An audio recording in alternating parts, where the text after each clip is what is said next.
And so now I leave the floor to François, who is going to talk a lot about the PCMI program, all the changes that you have probably heard about and that will impact or not our community in French because it's specific to the program. So I apologize to our young non-French speaking colleagues. This is very specific to our community. So, um, and I will try not to bore you with all the gory details that Valentine alluded to. Je vais vous présenter en gros ce que le programme PCMI a aidé à financer sur ces 2 dernières années, depuis le dernier colloque qui a eu lieu au LPENS il y a 2 ans. Je vais vous parler un petit peu de la prospective qui touche à sa fin. Et puis, je vous parlerai des changements institutionnels qui se profilent pour le programme. Donc voilà le plan. Donc tout d'abord, quelques mots sur les actions d'animation qui ont été soutenues par le PCMI depuis 2022. Donc tout d'abord, quelques conférences. Donc évidemment, le rendez-vous majeur de notre communauté, ce sont les colloques bisannuels. Donc depuis 2022 et le colloque de Paris, et jusqu'à maintenant le colloque à Bordeaux, on a soutenu plusieurs conférences. Donc là, j'en ai noté 2 en particulier. Euh, toutes ces informations sont listées dans le document de prospective dont je parlerai un petit peu plus tard. Donc, une conférence sur les processus chimiques dans les régions de formation stellaire hein, de type solaire, une conférence sur la dynamique moléculaire. Donc, tout ça, ce sont des conférences qui ont reçu un soutien financier du programme. Des actions de soutien plus ponctuelles sur des ateliers. Donc, chaque année, par exemple, il y a un atelier du CNES sur l'exobiologie qui est financé régulièrement par le programme PCMI d'une journée. Nous avons financé en partie le Tour de France de l'astrophysique de laboratoire, organisé par le GDR-EMI, édifice moléculaire isolé et environné, cette année, en 2024. Nous avons cofinancé l'atelier de Saint-Florent sur les processus physico-chimiques d'intérêt astrophysique.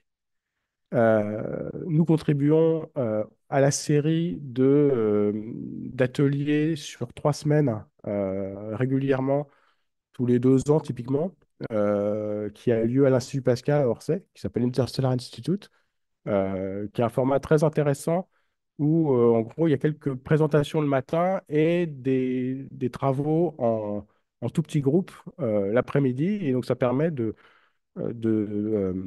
faire émerger des collaborations à la fois dans la communauté française, mais aussi avec des chercheurs étrangers qui viennent pour une semaine, pour 2 semaines, voire pour les 3 semaines. Un atelier sur l'astrochimie des protoétoiles massives qui a eu lieu ici à Bordeaux en 2022 et l'atelier régulier Core to Disk, la 3e édition qui a eu lieu à Orsay. Donc là aussi, c'est un atelier sur plusieurs semaines. Donc, toutes ces actions ont été soutenues par PCMI. Du côté de la formation, on a soutenu des écoles, écoles d'été, écoles d'hiver, une école sur l'astrophysique de laboratoire au Ouche en février 2023, la 2e édition de l'école organisée notamment par Frédéric Galliano à Banyuls sur le milieu interstellaire des galaxies proches et dont la prochaine édition aura lieu l'été prochain. Et une école sur la formation stellaire au Ouche en février de cette année. Donc, c'est un effort de soutien à l'animation scientifique et à la formation des futures générations de PCMI que nous continuons à soutenir. Donc, quelques événements à venir. Donc, comme je disais, la 3e édition de cette école sur le milieu interstellaire des galaxies proches qui aura lieu à Banyuls à l'été prochain. La 7e édition de cet Interstellar Institute à Saclay à l'été prochain également. Et puis, dans le viseur, à l'été 2026, une école de physique Ouche sur la formation des structures avec 2 axes, enfin, 3 axes exactement, sur les processus physiques, poussière, manteau de glace, thermodynamique du gaz, les rayons cosmiques, processus dynamique, donc on va activer la turbulence interstellaire, le transfert radiatif et un axe sur les objets, nuages denses, proto-étoiles, disques et galaxies proches. Et puis un accent aussi sur les aspects méthodologiques de comparaison de modèles et d'observations, de construction d'observations synthétiques. Quelles métriques pour comparer efficacement les observations avec les simulations. Deuxième point sur la prospective, qui s'achève actuellement. Donc, je dois noter que c'est un travail qui a débuté quasiment à la sortie du dernier colloque, puisqu'on a commencé à réfléchir à comment faire cet exercice de prospective au tournant 2022-2023, et que au printemps 2023, fin du printemps 2023, juste avant l'été, on a envoyé un certain nombre de questionnaires à l'ensemble de la communauté, dont je vais détailler un tout petit peu le contenu. On a compilé les réponses à l'été 2023, ce qui nous a permis de former des groupes de travail à la rentrée pour développer les idées qui émergeaient de la communauté sur le document de prospective qu'on a envoyé sous sa première version au début de cet été. Euh, on a pris en compte les remarques qui nous ont été remontées pour améliorer ce document. Et on est actuellement en train de finaliser. On a déjà envoyé à l'INSU un document quasiment finalisé. Et en parallèle de ça, donc ça c'est la prospective du programme PCMI, en parallèle de ça, nous participions au groupe de travail monté par l'INSU pour la prospective INSU-A, qui a abouti au séminaire de prospective qui a eu lieu à Autran il y a un mois environ. Donc, comment est-ce qu'on a fait? On a essayé d'impliquer toute la communauté PCMI pour faire remonter à la fois un bilan et une prospective. Donc, il y avait un volet bilan sur les questionnaires qu'on a envoyés avec euh, déjà des indicateurs quantitatifs. Quelle est l'évolution de la communauté en termes de recrutement de départ? Quelles sont les sources de financement qui ont été obtenues par les équipes qui émargent au PCMI? Les activités d'enseignement, de diffusion scientifique. Et puis un volet plus axé sur les projets, donc qui peuvent être trans-équipes, bien entendu. Quels sont les laboratoires impliqués, les PN impliqués, quelles utilisations des infrastructures de recherche, quels résultats scientifiques marquants. Et puis un volet plus prospective en se fondant sur la structure du document de prospective précédent, qui posait certaines questions. Est-ce que sur ces thématiques, il y a eu des évolutions? Est-ce que des réponses ont été apportées? Est-ce que de nouvelles questions émergent? Donc, ça nous a permis de construire des groupes de travail qu'on a en gros organisés en termes d'échelle, de manière assez peu originale. Donc, des grandes échelles, tout ce qui est milieu interstellaire de la Voie lactée aux galaxies proches jusqu'aux galaxies au redshift, qui a été coordonné par Anne Hughes. Un groupe de travail sur les moyennes échelles, donc tout ce qui est au niveau GMC, donc nuages moléculaires géants, région de formation d'étoiles, tous les mécanismes de formation stellaire, rétroaction de la formation stellaire, jusqu'au disque et la formation des disques protoplanétaires. Et puis les petites échelles, donc tout ce qui est microphysique, poussière, nanograins, manteau de glace, la phase gaz et tout ce qui est héritage chimique du milieu interstellaire, du milieu diffus jusqu'au disque protoplanétaire. Donc ça a mis en branle tout le CS du PCMI. Donc chacun des responsables de groupe de travail, donc Annie, Émeric et Géraldine, ont mis à contribution l'ensemble des membres du CS de PCMI, plus des contributions importantes de membres extérieurs au CS, dont l'expertise était nécessaire pour mener à bien cet exercice. Donc voilà le résultat, donc, qui est accessible sur le site web, je crois, ou en tout cas à la demande. Qui constitue une véritable photographie de la communauté PCMI, donc 30 laboratoires sur 5 instituts, plus le CEA, qui liste l'ensemble des récompenses, des contrats, des financements obtenus, et qui montre que la communauté PCMI est extrêmement dynamique, en plus d'être interdisciplinaire. comme on atteste la bibliographie qui couvre un certain nombre de thématiques, non seulement astrophysique, mais enfin observation, mais aussi physico-chimie, astro de labo, etc. On a estimé assez précisément, merci Pierre, la bibliographie de l'ensemble de la communauté à 2600 articles sur la période.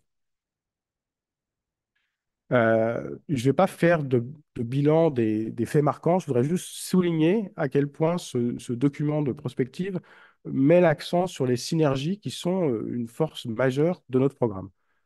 Donc déjà une synergie en termes de multi-longueur d'onde, donc là j'illustre ça avec le programme FANGS. Donc mettre à profit les observations sur tout l'ensemble du spectre et bientôt aussi dans le multimessager pour comprendre la structuration et la physique du milieu interstellaire. Euh, une synergie entre approche théorique et expérimentale, illustrée ici par les sections efficaces de collision de HNC et de HCN, observées expérimentalement et comprises théoriquement. Une synergie entre astrophysique de laboratoire, ici de la spectroscopie, et puis les observations. C'est la découverte de CH3+, avec le James Webb.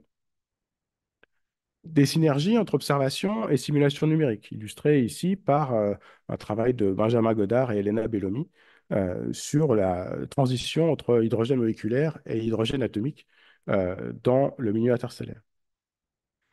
Et puis, la thématique qui émerge actuellement, c'est l'utilisation de nouvelles méthodes statistiques, grossièrement parfois appelées machine learning, mais qui couvrent bien plus que ça et que j'illustre ici avec le travail qui a été fait autour des données d'Orion B, euh, mené par Marie-Vonne Gérard et Jérôme Petit. Enfin, un dernier point sur le futur du programme national de PCMI. Donc là, je m'inspire de transparents qui ont été présentés par Martin Giard au printemps et qui expliquent en gros la réorganisation de l'INSU dont la philosophie est de faire des programmes nationaux des outils de mise en œuvre des prospectives scientifiques avec tous les points de vigilance que cela doit nous faire allumer dans le cerveau. Euh, donc, il y aura un programme national par commission spécialisée, plus des programmes transverses. Donc, je vous ai remis ce schéma qui explique en gros, j'ai ajouté les océans, atmosphère, surface, interface continentale pour vous expliquer à quoi correspondent ces différents acronymes, à quoi correspondent ces différents acronymes qui recouvrent les différents domaines de l'INSU. Plus des choses transverses comme la télédétection spatiale ou l'instrumentation innovante transverse. Euh, donc, l'idée de cette réforme, c'est en gros d'uniformiser la façon dont la recherche est menée au sein de l'INSU entre les différents domaines, océan, atmosphère, terre solide, et donc astronomie, astrophysique pour ce qui nous intéresse. Euh, à ce, à cet effet, les différents comités interorganismes qui sont distincts pour les différents programmes sont remplacés par un seul comité interinstitution qui est présenté tout à gauche là, pour converger vers des standards communs et un fonctionnement similaire entre programmes nationaux. Et la différence qu'il y a par rapport à ce qu'on vit actuellement, c'est que donc du coup il y a un seul programme national pour l'astronomie et l'astrophysique, d'accord, qui est représenté tout à droite. Donc je vais aller un peu plus dans les détails. Donc les commissions spécialisées, donc la CSA, doivent mettre en œuvre les programmes nationaux, dont la mission principale est l'accompagnement des prospectives, préparation et exécution de prospectives, et le soutien à l'émergence. C'est évidemment un point de vigilance sur lequel on doit rester attentif, de ne pas laisser le soutien aux projets émergents, aux thématiques émergentes, trop de côté. Les commissions spécialisées préparent l'appel à projet annuel des programmes nationaux qui est formellement adopté par le comité interinstitut. Et à l'intérieur de chaque programme national, donc pour ce qui nous concerne dans le PNAA, il y a un certain nombre d'actions thématiques. Et donc le PCMI, qui était un programme national, devient une action thématique du programme national astronomie astrophysique. Les commissions spécialisées, elles s'appuient, elles constituent les conseils scientifiques de CPN. Donc là, je prends que pour le domaine A, mais en fait, il y en a pour chacun des domaines de l'INSU. Et s'appuie sur les membres des CSA pour constituer des comités d'expertise scientifique des actions thématiques pour réaliser les évaluations des projets qui sont déposés en réponse à l'appel d'offres et aux besoins pour l'animation. Point important. Donc voilà comment c'est organisé au niveau de la CSA et donc du PNA. Le PCMI devient une action thématique avec un comité d'expertise scientifique. Donc c'est la même chose pour pour les autres domaines de l'INSU, océan, atmosphère, surface, interface continentale et terre solide. Et ces différentes commissions spécialisées travaillent avec la CSIT, Instrumentation innovante transverse, et son programme national pour tout ce qui est développement de nouvelles instrumentations nécessaires à la réalisation des objectifs scientifiques issus des prospectives. Donc les CSA, deviennent le lieu de réflexion stratégique et d'animation des communautés. Entre deux réflexions prospectives, l'émergence de nouvelles techniques, de nouvelles approches, de questions scientifiques, le partage de résultats peuvent nécessiter que les communautés se rencontrent et élaborent ensemble. Je reprends les textes et présentations qui ont été faites par Martin. Préparant la réflexion prospective à venir, l'animation des communautés est résolument du périmètre de la CS, donc de la CSA. Euh, donc, la CS met aussi en œuvre les dispositifs qui lui semblent appropriés. Il a un petit astérisque, y compris la mobilisation des CES, donc ce qui était le CS de PCMI, qui devient le CS de l'AT-PCMI, pour identifier les sujets et modes des animations. Donc, pour tout ce qui est animation, la CSA peut déléguer aux actions thématiques et en pratique, c'est ce qu'elle fera. Donc, le fonctionnement en pratique de PCMI devrait changer uniquement à la marge. Et nous y verrons. Donc, quelques points sur la nouvelle CSA qui sera donc mise en place au tournant de l'année. Benoît Famer devient président et la vice-présidence de la CSA est assurée de manière bicéphale. Un vice-président chargé des observations, donc Franck Le Petit, et une vice-présidente chargée du programme national associé à la CSA, Nadège Meunier, qui est donc par ailleurs, enfin, de manière concomitante, directrice du programme national. Donc son rôle, c'est de veiller à la bonne marche du programme du domaine, de coordonner le travail des responsables d'action thématique, donc en particulier PCMI, de coordonner la réalisation de l'appel à projet annuel, pour lequel nous serons sollicités. La TPCMI sera sollicitée pour la partie physico-chimie du milieu interstellaire de cet appel à projet. Elle rend compte à la CSA du résultat des appels à projet, de la distribution des projets financés. Donc, au lieu de donner nos résultats d'évaluation directement à l'INSU, on passe par la CSA. Euh, voilà. Donc, quel est le rôle des nouvelles AT? Donc, des actions thématiques qui sont animées par un coordinateur ou une coordinatrice qui est membre à part entière de la CSA et qui anime la rédaction donc, de l'appel à projet sur les thématiques qui sont pertinentes pour son champ scientifique et continue à faire l'évaluation. Donc, je vous dis, ça, en pratique, peu de choses changent, si ce n'est les dénominations.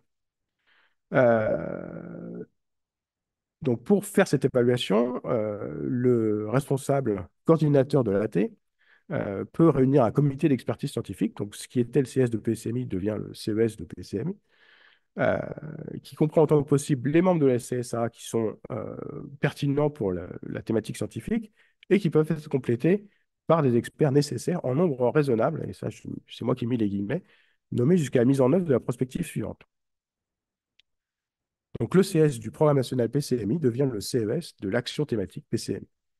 Et encore, comme je le souligne, c'est essentiellement cosmétique. On l'espère.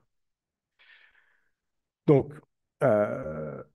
actuellement, et jusqu'à fin décembre, le CS du programme national PCMI est constitué d'une vingtaine de membres qui recouvrent toutes les thématiques d'intérêt pour le programme, en veillant aux équilibres hommes-femmes et aux équilibres régionaux. d'accord, entre laboratoires. Au 1er janvier, ce CS devient un CES avec un maximum de 16 membres. Donc, nous allons devoir faire un certain jeu pour être sûr de couvrir l'ensemble des thématiques très larges de notre programme. Un certain nombre de personnes qui étaient dans le CS de PCMI restent dans le CES de l'AT PCMI. Mais comme vous voyez, il y a des places à prendre. Et si vous me voyez vous approcher pendant cette semaine, vous pouvez vous demander, enfin, vous pouvez savoir à quoi vous attendre. Voilà. Je vous remercie.